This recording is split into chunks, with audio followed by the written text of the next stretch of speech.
Well, welcome back to Exhaust Sports Auto. My name is Kevin, and we are here to discuss the 2020 Shelby GT500 track event that I was recently invited to.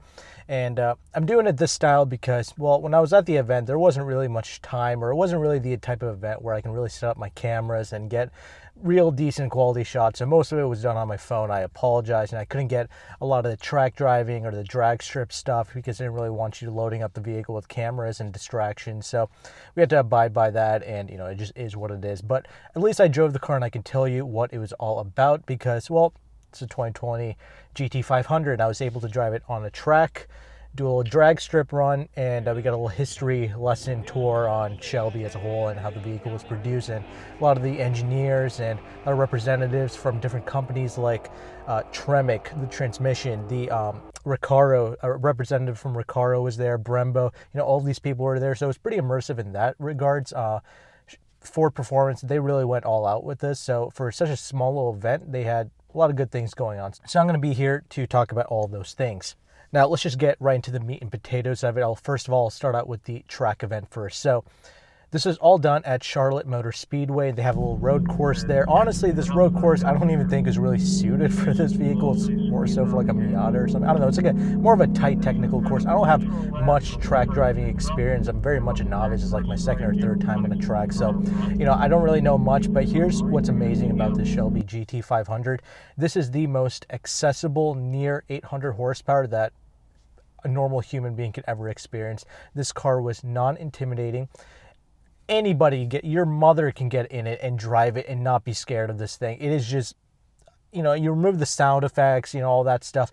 This is like a really controllable car, and I think that was the biggest highlight for me with this thing. So I had this thing out on the track. It was a lead follow thing. You can't pass anybody or following a lead instructor. So we're driving this car, right? This new GT500. The thing is amazing. I mean, this thing is impressive. 5.2 liter supercharger. It's not the exact same engine as the GT350. The GT350 was a flat plane crank. This is a traditional cross plane, and this thing produced 760 horsepower and about 625 pounds-feet of torque. So nothing to screw around with. Obviously, it's only rear-wheel drive.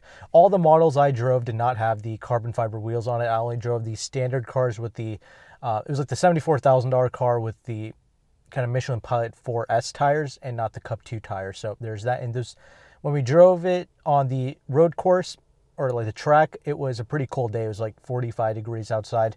It later on warmed up, but when I was on the track, I was not afraid of this car. We were driving in the track mode with the traction control on, at least that's what I had it in, and it was just so accessible. I could push this car. It always stuck. Dude, these things are not like the Hellcats. I haven't driven a Hellcat either, but I did drive a ZL1 Camaro with a manual, and that's also pretty impressive for what it is. But this one with this much horsepower, dude, you can floor it anytime you want. There's not a crazy amount of wheel spin with this thing. My only main complaint with this car was the sheer amount of body roll. This thing weighs about 4,200 pounds. Now, that's a lot, and I think because I don't have much experience out on the track, I think all like these street cars suck on a track because they're just street cars at the end of the day. They're not race cars. And so I think all of these cars are going to have a lot of body roll. I've always said traditionally a high curb weight vehicle is ideal almost on a street, like in everyday road driving. Heavy curb weight cars are great for absorbing bumps and just having an overall kind of sense of a pin down sensation on the road. And this car certainly had that, because even at speeds out on the track, I had it about like 110, 115 on the back straights. That's about what I had it at. It felt really stable, but I think the most impressive thing, aside from the power and how well it sticks to the road, is actually the brakes. Brakes are really progressive, really strong. You have so much confidence in the braking power and the car as a whole. I was really impressed with the car in those regards. And of course, the power. Power's great. Does this thing feel like 760 horsepower? I can't lie to you. I don't really think it quite feels 760 horsepower.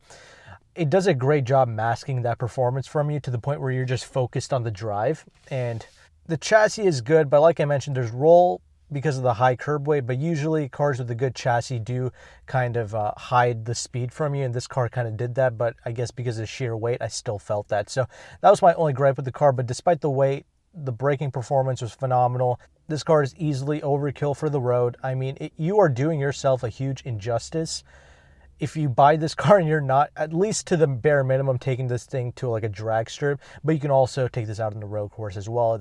Ford Performance has said that this is the highest performing Mustang. It's the quickest one even around a track. This thing does handle. So Mustang has always done a great job being the in-between of a Camaro and the Challengers. And Shelby continues to do that here between the ZL1 and like a Hellcat, where the Hellcat is more so of a straight line kind of cruiser, and the ZL1 is like, the Camaros in general, just, the hardcore, like track focused car that's not as usable out on the road and it's very impractical. Mustang kind of sits in between that. This continues to do that.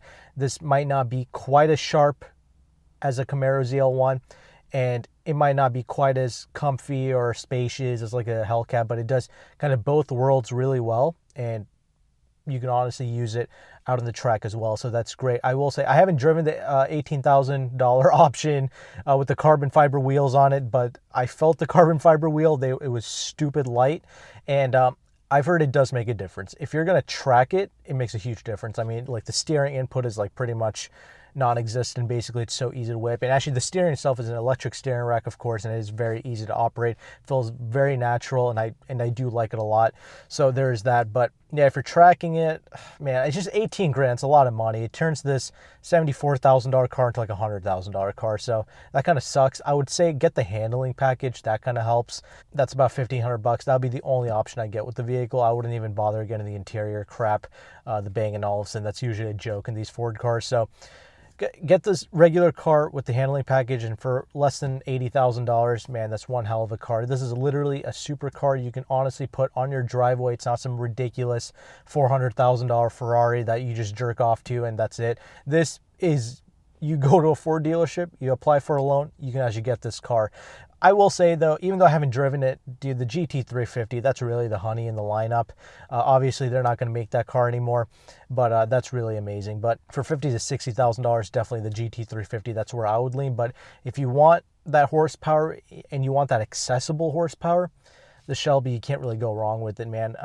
But after we drove this on the track, we did a hot lap with an actual racing driver, and he really showed us how, to drive this car, what it's really capable of. I was pretty proud of myself. All the lines I was taking, all of my, in general, driving demeanors I had out on the track, it kind of matched the racing driver. So I was kind of proud of myself in that. Obviously, he pushed it way more than I did because it's not my car, and I don't want to be the one jerk off to ball it up on a track. So I didn't go insane with it, but I did a little something too. Like I said, I reached like 115 on the back straight or whatever. He was hitting like 130, I think, and hard on the brakes. And he's a pro driver. He's been racing cars for 30 years. So he was able to manage the body roll a lot better. Like that was the only thing detracting from my confidence in the car, but he was able to push past it to the actual limit of the car. And if you owned the car, if you really did take it out on track, I think you can get to that level as well with this thing. Again, like I mentioned, the most accessible near 800 horsepower a normal human being can handle. So that's massive. The Hellcat is a little bit too insane. This thing, with all the traction, stability systems that this car has, makes it a complete breeze to drive, even with just the 4S tires, not even the Cup 2. So that's great. So now moving on to the drag strip portion. Now this is my first time on a drag strip, and they actually had the drag strip prepped actually for us. And by this time, it was later in the afternoon, or, it was about 11, 12 o'clock, and it was about 70 degrees out. So traction, not so much of an issue. Even in 45-degree weather, it was great. But now it just stuck like glue. For my car anyway, the way we did it was we had the launch control set up, so we got to experience that. And we had the launch control set to about 1,400 RPMs. We did not do the line lock. However, a pro driver did demonstrate that for us, and I'll put a little clip there. But yeah, we just did the launch control, and it was like quarter-mile runs, basically, and I personally don't know what times I did. My reaction time was a little off, of course, because, you had to look at the tree or whatever, and you had to go on the yellow or something. So, yeah, that aside, though, I had some pretty good runs. I didn't quite hit 130 miles an hour. I was doing about 125 miles an hour. That's about what I hit. That was my trap speed. But even the amateurs were, like, the best times there were like 11.3, 11.5 in the quarter mile, so that was pretty good. Now, I'm sure this car is capable of way more, whatever you put better tires on it. Okay, but for amateurs like us, that was a pretty good time to set. I mean, this is out of the box, I mean, this is a car that, abides by emissions, and it comes with a 3-year warranty on it, or like a 5-year powertrain warranty. I mean, this is really impressive stuff, and that's what I really respect about this car, and the fact that it exists. And let me tell you another thing I forgot to mention: the transmission, 7-speed Tremix transmission. Nuts. Love it, dude. This thing shifts in 100 milliseconds. The like crazy Hellcat 8-speed ZF, that thing shifts in about 160 milliseconds. So this is not quite twice as fast, but it's close. The Camaro ZL1 10-speed will also shift in 100 milliseconds, but it's 10 speeds, too many gears. I think this 7-speed is just perfect, and it really suits the characteristic of this car. And I do think that I don't really care about not having a manual in this car. This car is so well optimized due to the electronics and to the automatic transmission, so it was impressive. So we did 3 runs out on the drag strip. Car had clean launches. Other people were spinning. I don't understand why. Maybe my car had more tire tread or something. I don't know, but my car just stuck like glue, no issues, and I was just powering through, and I had a lot of confidence in it. I was honestly more scared of doing the drag strip run than I was the road course. The road course was not a big deal for me, but yeah, this drag strip, I mean, 120 miles an hour, something goes wrong, dude, you're dead, basically. It's not a joke anymore. This is not sim racing. Like, this is real life now. So that was the only thing. But no, the car was great. High speed stability was phenomenal. And the only thing that happened was on the third run, something happened where from second gear, it just bounced off the rev limiter. It wouldn't auto upshift into third for me. I was going to hit the paddle, but I didn't. The car it did it for me after a while, but it was just kind of weird. You don't want stuff like that happening when you're going at that rate of speed. So the instructor was like, "Huh, man, that's never happened before. Like, that was interesting. Maybe like the computer detected some slip and it didn't want to auto upshift and go faster. I don't know, but that was the only jerky thing that happened to me that day with the Shelby. Otherwise, I had a ton of confidence in this thing. Yeah, I mean, it's impressive. It's just plug and play, put the thing in drive, and it just goes. As long as you have all the traction systems on, this thing is a breeze to drive in. Unfortunately, I did not get a chance to drive this thing out on the road, so I can't really tell you what it's like. This thing is running on 20-inch wheels, 305 wide tires up front, 315s in the back. It's really thick tires. Usually, you would experience some form of tram lining, like it'll follow all the imperfections out on the road. However, I watched Matt Farah's review, and he actually said that this vehicle, the Shelby, does not tramline, and I was very impressed by that. So something to look into. If you're an owner of a GT500, let me know if your vehicle kind of does this tramlining effect out on the road. I'd be very curious. I did notice back in the road course when I was driving around in the track mode, when I went over like the bumpy kind of curb things, like the colored things, it was pretty damn bouncy, like even at slow speed. So track is pretty damn stiff. This thing is obviously riding on Magna Ride suspension, which is amazing. Regular Mustangs, they ride really well. This one, I'm sure it does in normal mode. I think it will be pretty acceptable, but track is pretty damn stiff, I've heard, so something to keep in mind. Now, on to more of the history of this car. This is kind of, they had all the engineers there, of course. I think the great-grandson of Carroll Shelby was there, Aaron, so, a lot of, and also the place was, they had a bunch of racing drivers there, really talented, a lot of experienced people were there. I mean, Ford Performance, they really give a shit about what they're doing, and it shows. I mean, they have a great staff of people working there, engineers, racing drivers alike. If you buy a car like this, like a Shelby or like any Ford Performance product, an Explorer ST, Ford Focus RS, things of this nature, you actually get invited to the track, and you actually go through what I went through that day on the Charlotte Motor Speedway. They actually coach you on how to drive the car on a track, on the drag strip, all that stuff. So a Raptor, if you buy a Raptor, you get the same experience as well. So that's really cool. Not a lot of companies do that. So again, a lot of respect for Ford Performance and what they're offering here. Yeah, something that's really cool that they were mentioning is they were actually using 3D printing technology to help accelerate the production of the GT500 to bring down the costs, as well as to, get the car out quicker to the public, right?